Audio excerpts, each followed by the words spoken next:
Well, welcome to another Friday night. We've been looking at our nervous system and understanding it and how trauma affects it and how it changes how we think and feel and act. And last time we looked at just beginning to understand practical tools for what triggers my nervous system to go out of ventral state to a survival state and what are the early warning signs that I'm switching. And so today I want to start looking at, okay, I've got into a survival state. I've gone into my sympathetic vagal state or my dorsal vagal state. What are practical tools to help me get back to a ventral vagal state? And again, this I hope is really, really practical stuff. So what I want you to understand up first is our nervous system is constantly adjusting based on what is happening in our everyday life.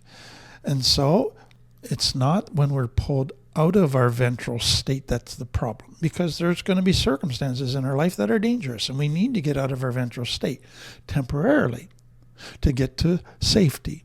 So the goal is not that we stay constantly in our ventral vagal state. That's not realistic. The goal is that we have a flexibility that can navigate life, being in the ventral state as our anchor. And if we need to get into our survival states because of danger and stresses, then we do that, but we know how to get back. We know how to shift back to that ventral state. We know how to navigate all of that. That, to me, is key. So that's what I want to look at. So there's three kind of concepts that we're going to talk about. So number one, it's notice and name. So when I'm switching or whatever state I'm in, I notice it and I name it. And that is really important, because if I've switched to my sympathetic state or my dorsal vagal, I just go, oh, I switched. I'm not doing it judgmentally. I'm not doing it in a way that says I'm wrong. It's just saying, wow, my nervous system's responded to something. Let's be curious with self-compassion to find out what's going on here.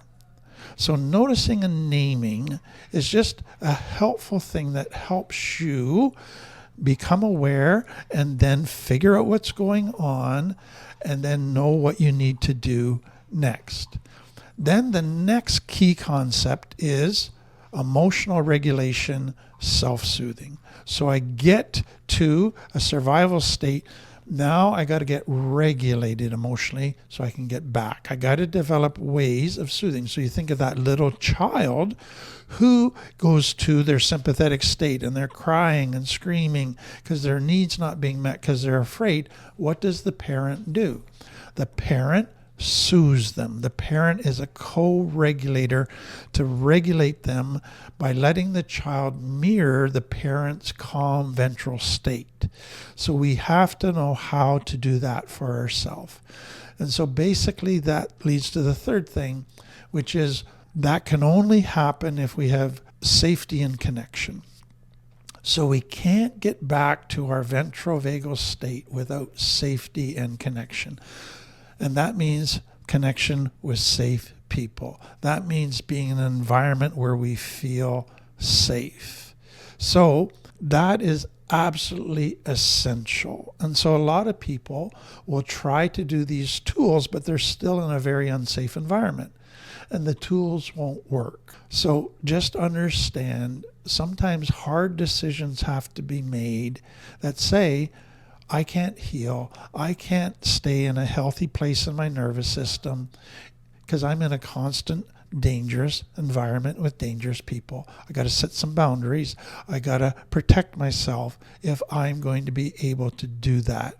So let me just give you some really practical things here. And these are exercises that Deb Dana has developed that I just think are very helpful. So number one is look at the people in your life, and that can include pets, okay? And it's make a list of the ones that you feel connected with. So it could be your dog, your cat, it could be people, friend, spouse, whatever. As you write each one down, feel in your nervous system how it's responding. Is it cringing a little bit? Is it excited? Is it just feeling good? Just notice that. And then on a scale of 1 to 10, put how close you feel to these people. So 1 to 3 is, a little bit connected. 4 to 7, pretty connected. 8 to 10, very connected.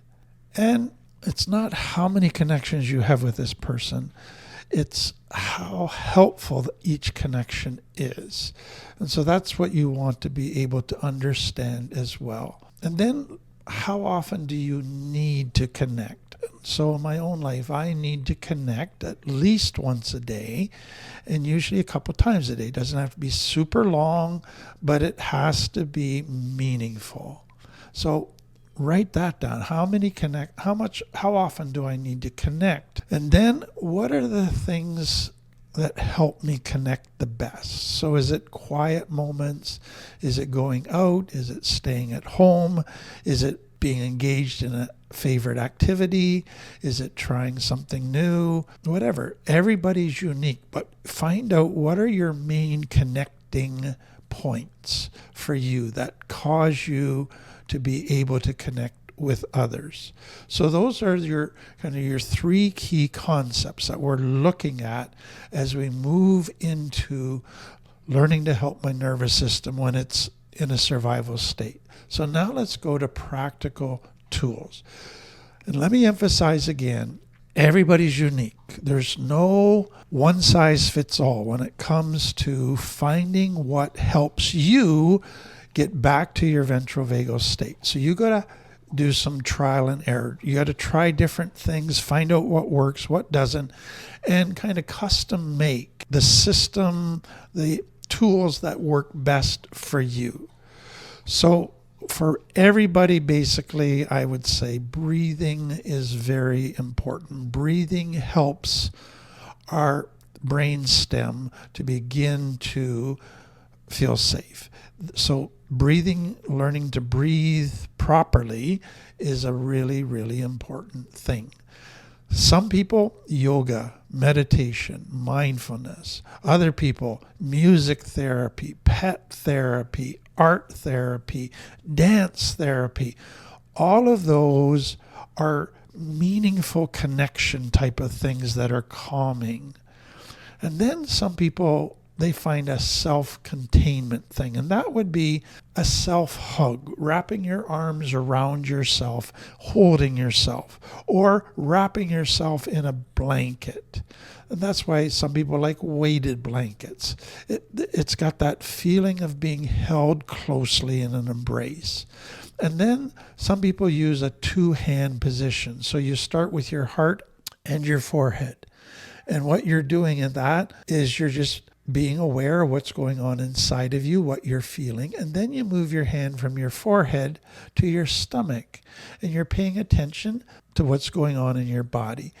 Then they're just a heavy workout, lifting things, running, working hard. That just is very, very helpful to help your nervous system kind of get that energy out, expended, so you can go back to feeling safe. Others, they need to go somewhere where it's really quiet. So they cut out anything that's going to stimulate their 5 senses. So that's helpful. Then others, they like to go to a place where they have calming visual displays. So like a lava lamp or scenery on TV or just nice music. Things that are very calming for them. Some people find very chewy foods help them. So gum, dried fruit, stuff like that. Others, linear, back and forth, swinging. That can help your nervous system. That's all part of bilateral movement. And so you're using both sides of your body. So some people touch their finger on their right side and then on their left side, back and forth, back and forth. They look one way then the other. All of that is very helpful in helping your brain get settled back down. And then some develop what Deb Dana talks about as a handbrake. So you think of a handbrake on a bike. So you're going too fast, so you push on the brake and it slows it down. And then you can release the brake a bit and it speeds up a little bit. And what it's basically saying is that you develop tools, and it's going to take time to do this, but when you feel yourself speeding up inside, you kind of imagine squeezing the brake. So you just hold yourself in like the reins on a horse. No, I'm not going to give in to that. No, I'm not going to let that take over. You pull yourself back because you know to give into it, it's going to become dangerous. And so it's just learning that certain emotional states internally are building, and I need to slow them down.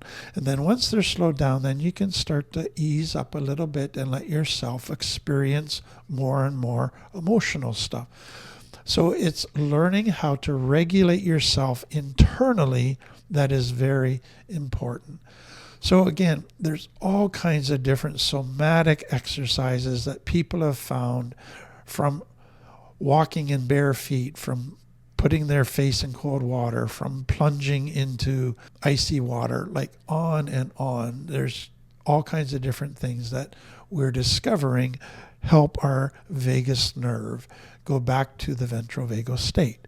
So having done that, we then go to what we can do practically that might help us just be better friends to our nervous system. So again, let me give you some very practical things.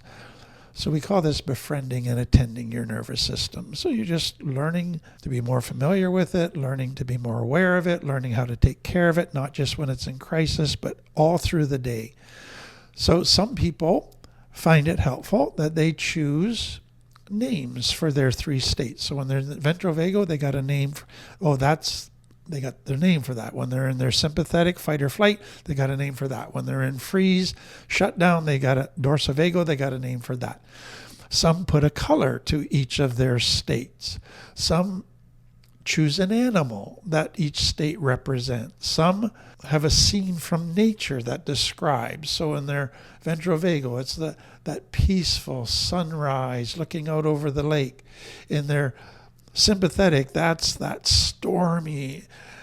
And then in their dorsovagal, that's the cold of winter where everything is shut down, whatever. So some people just find that helpful, others that doesn't really do much for them. And then some find it helpful to make a pie chart. So you've got your three states. So how much time do I spend my ventral vagal? So you make a pie chart. How much time do I spend my sympathetic? How much time in my dorsovagal?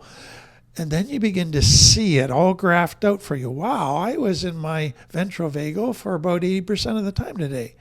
And then tomorrow, I was only in my ventral vagal about 30% of the time today. And you begin to see what it looks like. And you begin to go, why was I in my ventral vagal so little today? What was going on? And you're curious about it. Another is to begin to think of all of this in terms of an anchor. So if you think of an anchor on a ship, it doesn't cause the ship to be locked in a position.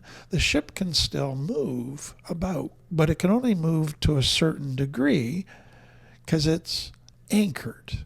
And so what you're wanting is, how can I be anchored in my ventral vagal state?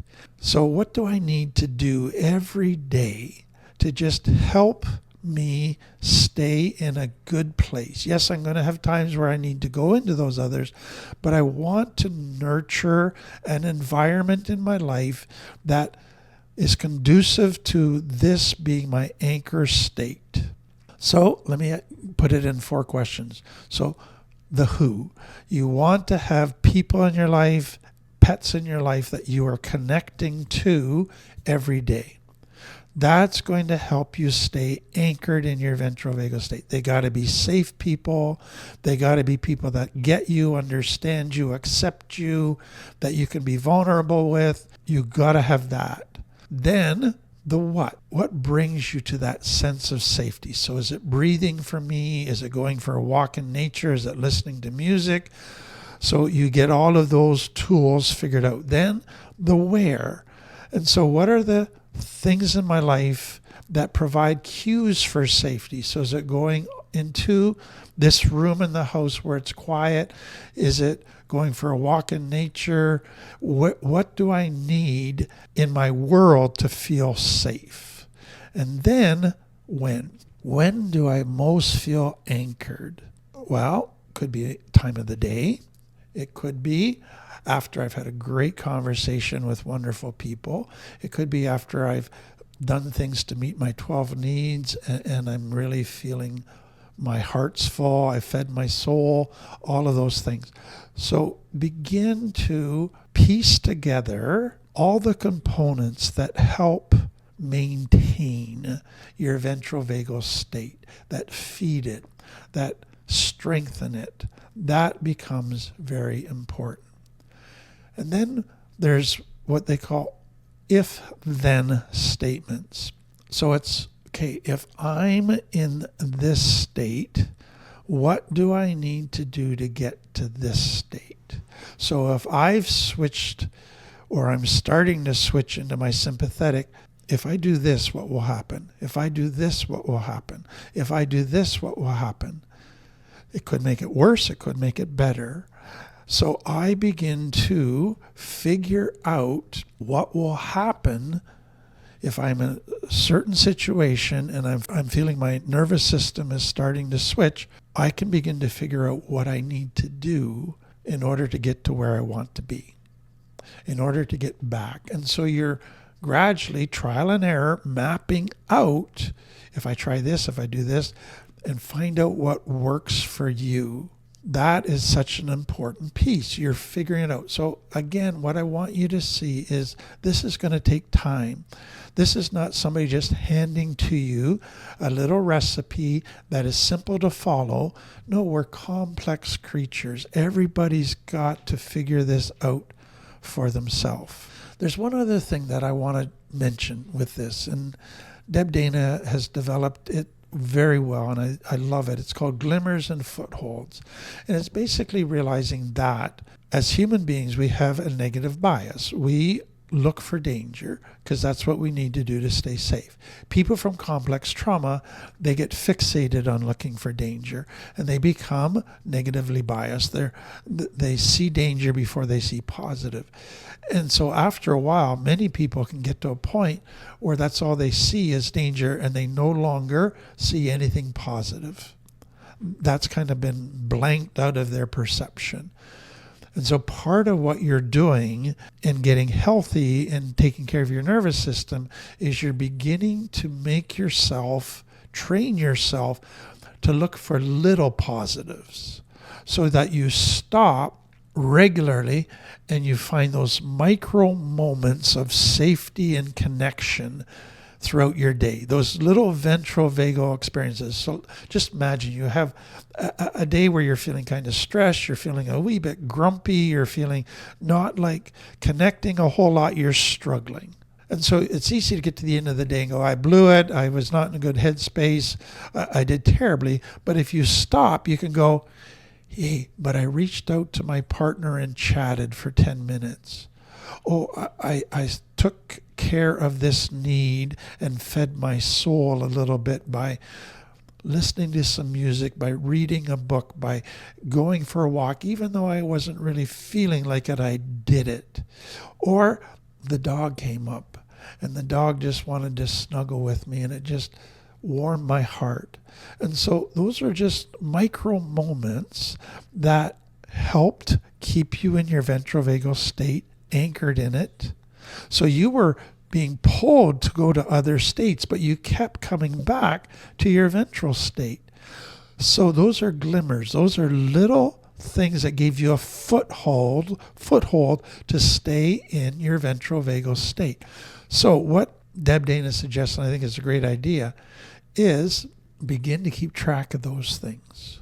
So for some people, it's starting to just record the different glimmers that they've had through the day. And some people then go to setting a goal. I'd like to find 5 glimmers a day. I'm going to look for 5 glimmers. Wow, I went out for a walk today and I saw a bald eagle. That just filled me with some awe. That was a neat experience that just helped anchor me. Or I saw a sunset. Set a goal for how many of those that you would like. Make it realistic. And if you easily attain it, then increase it. But then train yourself to look for glimmers through your day. Be starting to look for little positive things that just touch you in a way that anchors you in your ventral vagal system. And then when you find one, just stop and appreciate it. I used to hear growing up, take some time to stop and smell the roses. Don't just notice the roses, enjoy the roses. Then some go home and write them down. And then they want to share that with others. All of that is just training yourself to begin to feed your nervous system with things that help it. So, as you go along, you may find other things that work for you, but be creative, be open, explore, try different things. But you want to develop tools that manage your nervous system when it's gone into survival mode and bring it back to ventral vagal. That's part one. But part two, you want to be feeding the ventral vagal. You want to be creating life environment, life practices, life habits that support and help you have your ventral vagal as an anchor. That is such a key thing. Well, again, hope this was helpful. If it was, please like, subscribe, comment, share it with others. We really appreciate it. Have a great day.